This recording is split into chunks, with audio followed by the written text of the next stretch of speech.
Obrigado, deputado.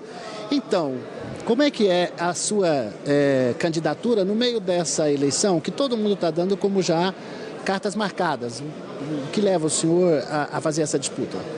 Bom dia, Valteno. Bom dia, JP. Bom dia. Bom dia a todos que nos acompanham. Existem hoje duas candidaturas postas. Uma da extrema esquerda, que é o candidato do PSOL, pastor Henrique Vieira, e uma do Lula e do PT, que é a candidatura do Hugo Motta, que é de um partido do centro e que tem o apoio de várias lideranças partidárias. Eu sentia já desde o ano passado, eu dizia dentro da oposição, que nós deveríamos ter uma alternativa de direito, uma alternativa que defenda as nossas pautas, uma alternativa que realmente represente aquele Congresso conservador que foi eleito na eleição de 2022. E trabalhamos internamente, inclusive sugerimos que o candidato pudesse vir, por exemplo, do PL, que é um partido muito maior do que o Novo, mas essa construção não avançou.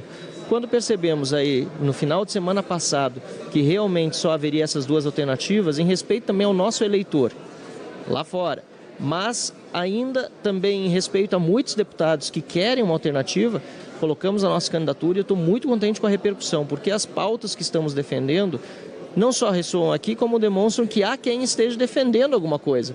Porque o Hugo Motta, por exemplo, que é candidato do PT e do Lula, não tem dado entrevistas falando de pautas, o que ele exatamente vai fazer. Eu sei que ele tem entrevista marcada para depois da eleição, mas até agora não se sabe o que exatamente vai fazer. Pior do que isso, a gente na direita dizendo que vota nele porque ele vai pautar a anistia e a gente na esquerda dizendo que ele tem compromisso de não tocar nessa matéria. Como é que fica, Valteno? É um assunto complicado, né, deputado? Eu queria aproveitar e perguntar para o senhor também com relação às candidaturas. O Partido Novo tem candidatura tanto na Câmara, com o senhor, sim, e também no Senado. Essas candidaturas, as duas, vão ser mantidas até, de fato, o momento da eleição? Não há previsão de se desistir, de repente, de se abrir mão dessas candidaturas?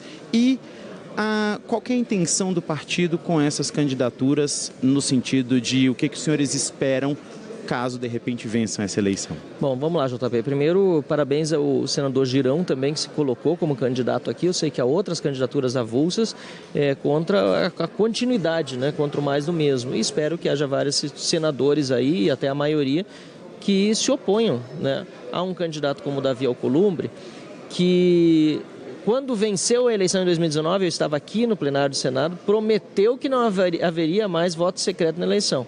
E agora, parece que é graças ao voto secreto que ele tem uma vantagenzinha aí, mas se fizerem voto aberto hoje, acho difícil para ele. Então, vamos começar por aí. Agora, sobre a nossa candidatura na Câmara, temos 5 eixos de propostas que a gente apresentou e de uma forma muito rápida para colocá-los aqui.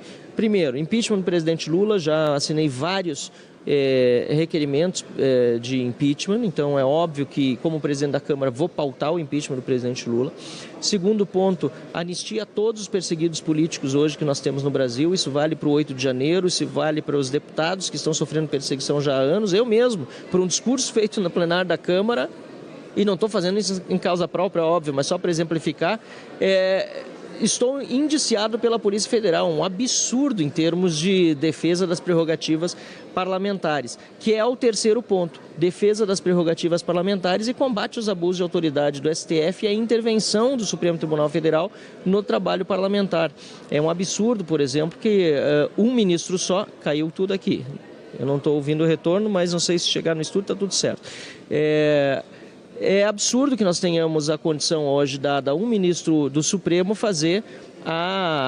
tomar uma decisão monocrática que anule a decisão do Congresso. E os dois últimos eixos são, na economia, não aprovar nenhum aumento de imposto. Os últimos 2 anos foram só de aumento de arrecadação, os gastos da Janja subindo, gastos do governo Lula nas alturas e a população sofrendo com alta inflação e perda de poder de compra. E, finalmente, o combate à corrupção, que parece que saiu de moda, né? Hoje, quem é corrupto não tem nenhuma punição e quem é honesto está trabalhando para denunciar a corrupção, muitas vezes acaba sendo perseguido e investigado. Então, esses são os eixos. E para dar uma resposta objetiva à tua pergunta sobre se tem chance de desistir, JP, só se o deputado Hugo Motta se comprometer com essas 5 pautas. Aí não teria sentido nem eu me candidatar, mas até agora ele não está comprometido com nada publicamente, não vi. Até os banners dele assim são muito, né, enfim, visualmente bonitos, mas sem conteúdo. Na prática, do que ele vai fazer, o meu tem ali os 5 compromissos, os 5 eixos, e se ele se comprometer com os 5 eixos, não tem problema nenhum, aí nós teríamos um candidato defendendo as pautas da direita. A gente tem percebido que existem 2 níveis de pauta. Tem essas pautas mais ideológicas e de costumes, e tem uma pauta mais econômica. A gente está vendo nessa questão da economia, o governo está muito preocupado com o tema inflação, com o tema de custo de vida. E o que o senhor acha que vai nortear, na verdade, esses próximos 2 anos aqui no Congresso Nacional? Serão as pautas econômicas ou serão essas pautas de costume que parece que é a que o senhor mais está focando? Eu acho que as duas coisas são muito importantes, são vitais para a política no Brasil. Agora, o mais importante de tudo é a pacificação nacional. Eu não consigo conviver com o fato, eu fico indignado mesmo, que uma brasileira chamada Débora dos Santos tenha feito uma pichação, ela fez errado, lá na frente do Supremo Tribunal Federal com batom, não tenha dúvida disso, isso não se faz.